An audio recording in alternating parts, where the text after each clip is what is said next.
कैसे मुझे कान्हा जी ने दर्शन दिए, कैसे उन्होंने अपने होने का एहसास मुझे कराया। आइए मैं आप सबको बताती हूँ। तो वीडियो सुनने से पहले सभी लोग मेरी सरिता के माधव यूट्यूब चैनल को लाइक कमेंट ज़रूर कर दें और वीडियो अच्छी लगे तो सब्सक्राइब ज़रूर करते जाना। राधे राधे।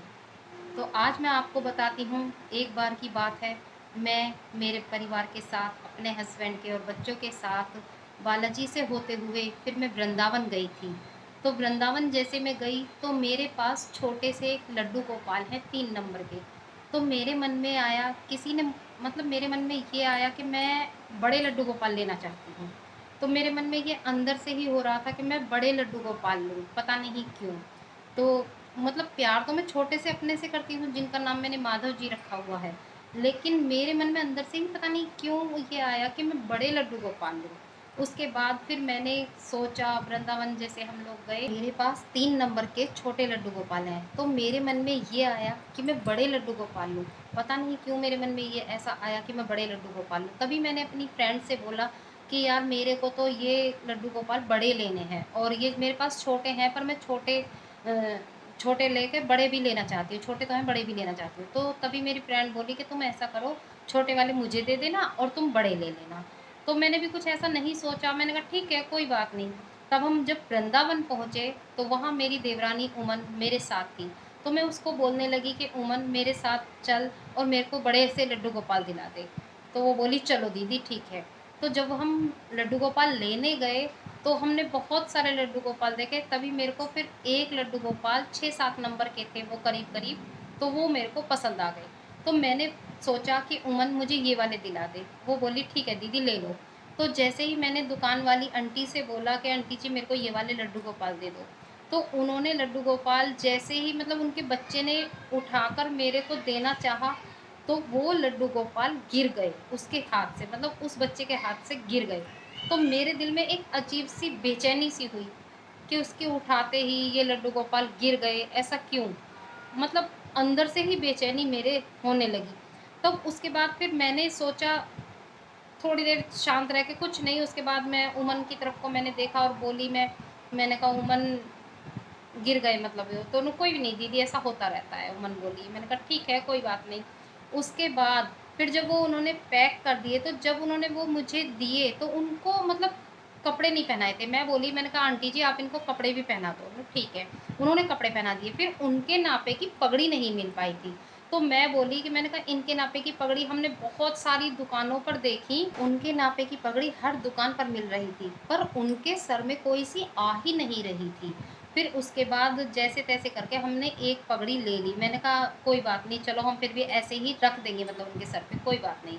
उसके बाद जब वो मैंने लड्डू गोपाल लिए, तो जैसे ही मैंने वो लड्डू गोपाल लिए, तो मेरे दिल में पता नहीं क्या हुआ, ऐसा हुआ कि मतलब जैसे दर्द हो रहा है, दर्द भी नहीं था, लेकिन जैसे मेरी साँसें अंदर से अंदर ही खींच रही हैं और मुझे कुछ हो रहा है बहुत ही ज़्यादा, मुझे नहीं पता कि वो मुझे क्या हो रहा था। और मतलब अंदर ही अंदर मेरे मतलब रोने लगी मैं, बहुत ज़्यादा अंदर से हिड़की दे देकर मैं रोने लगी बहुत ही ज़्यादा। पता नहीं क्यों, ये मैं नहीं जानती थी उस वक़्त तक। लेकिन इतना अंदर से मेरे को दर्द हो रहा था, इतना ऐसा जैसे मेरे कोई प्राण खींच रहा हो, मेरे प्राण निकले जा रहे हों, ऐसा हो रहा था। तभी फिर मैंने उमन से कहा, "उमन मुझे कुछ हो रहा है, मुझे बचा ले, मुझे पता नहीं मुझे क्या हो रहा है।"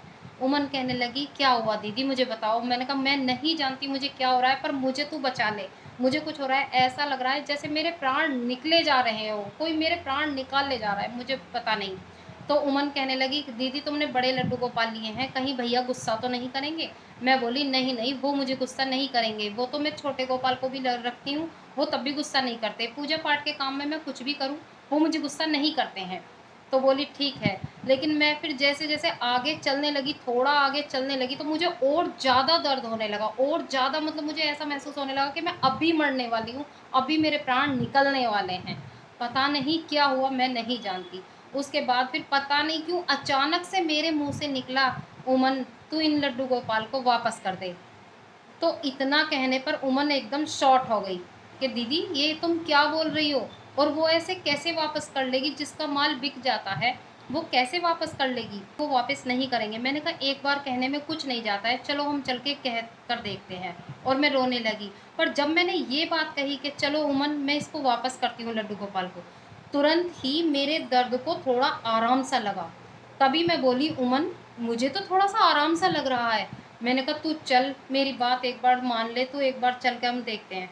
हम चलते गए और चलते चलते हम उन दुकान पर आंटी जी के पास जाकर मैंने दोनों हाथ जोड़कर मैं कहने लगी, आंटी जी प्लीज़ ये लड्डू गोपाल आप वापस ले लो, हम बाद में ले लेंगे, लेकिन अभी पता नहीं क्यों मुझे कुछ हो रहा है, मैं नहीं जानती।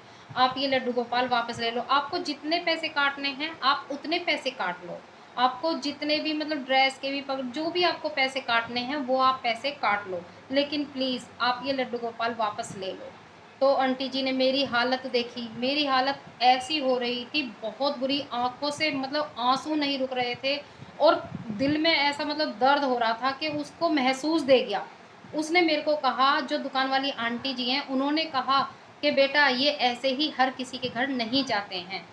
तो मैं कुछ नहीं, मैंने रोती-रोती उन्होंने मेरे को पूरे पैसे वापस दे दिए। लेकिन मैंने फिर भी उनको बोला नहीं आंटी जी आप अपने जितना आपका मन करे आप पैसे काट लो। तो उन्होंने नहीं काटे, उन्होंने कहा नहीं बेटा आप रहने दो कोई बात नहीं। तो हम वहाँ से जैसे ही मैंने लड्डू गोपाल वापस किए, तुरंत मैं सही हो गई। उसके बाद मैं कहने लगी उमन ये मुझे क्या हुआ मैं नहीं जानती, लेकिन ऐसा हो गया कि मेरे प्राण अभी निकले जा रहे हैं, अभी बिल्कुल। उसके बाद फिर जब मैं वहाँ से लौट कर आई, घर आई अपने, तो मैं त्यागी जी से कहने लगी, मैंने कहा त्यागी जी मेरे साथ वृंदावन में ये कहानी हुई है, मुझको बहुत परेशानी हुई। तो तब मेरे त्यागी जी ने मुझे समझाया कि एक बात बता तू मुझे, अगर तू वीर और जतिन दोनों में से किसी एक को कहीं भेज देगी या किसी के पास मतलब अपनी बुआ या नानी के पास किसी के पास भेज देगी, तो क्या तेरा मन लग जाएगा? तो सोच, तूने उन्हें भाई बनाया है, वो भगवान हैं, उन्होंने तुझे बहन माना है, इसीलिए उन्होंने तुझको दर्शन दिए थे और ये दर्शाया था कि भले ही छोटे हैं, लेकिन लड्डू गोपाल तेरे हैं। तो कभी मन में ये ख़्याल ना लाना कि बड़े और छोटे क्या होते हैं। तो उस दिन का दिन और आज का दिन है, मैंने कभी बड़े और छोटे को नहीं कहा। फिर मैंने नाक रगड़ के, हाथ जोड़ के अपने लड्डू गोपाल से मैंने माफ़ी माँगी और कहा कि लड्डू गोपाल आपकी जब इच्छा आप तभी बड़े लड्डू गोपाल लाना, लेकिन तब तक आप ही मेरे पास रहोगे। अगर मुझे कोई गिफ्ट भी करेगा बड़े लड्डू गोपाल, तो मैं आपको किसी को नहीं दूँगी, आपको मैं अपने पास ही रखूँगी। इसलिए जैसे मुझे कान्हा जी ने दर्शन दिए, ऐसे सभी को कान्हा जी दर्शन दें। और अगर मेरी वीडियो अच्छी लगी हो तो लाइक, कमेंट और सब्सक्राइब ज़रूर कर दें। लेकिन जिसको भी ये एहसास है कि कान्हा जी किस तरीके से दर्शन देते हैं, तो मेरी हाथ जोड़कर विनती है एक बार वो अपनी वीडियो ज़रूर बनाएँ और ज़रूर सभी को मतलब दिखाएँ कि हाँ, कान्हा जी ने किस-किस को कैसे-कैसे दर्शन दिए हैं। तो मैं सरिता त्यागी, सरिता के माधव यूट्यूब चैनल को लाइक, कमेंट करें और सब्सक्राइब करें। राधे राधे, हरे कृष्णा, हरे राधे, जय श्री राधे राधे।